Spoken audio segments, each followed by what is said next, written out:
পাহাড়ের শরিয়তের মধ্যে এসেছে 108 পৃষ্ঠার মধ্যে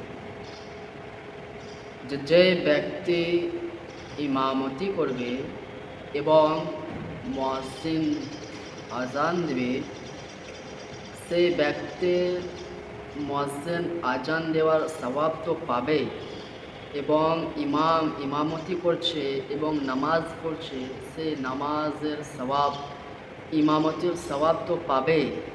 কিন্তু হাদিস শরীফে এসেছে, আমার রাসূল সাল্লাল্লাহু তাআলা আলাইহি সাল্লাম বলেন, যে ব্যক্তি ইমামতি করবে এবং মুয়াজ্জিন আজান দিবে, সে ব্যক্তিরা সওয়াব তো পাবে, বরঞ্চ ওনাদের পেছনে, ইমামের পেছনে যে ব্যক্তি নামাজ পড়বে,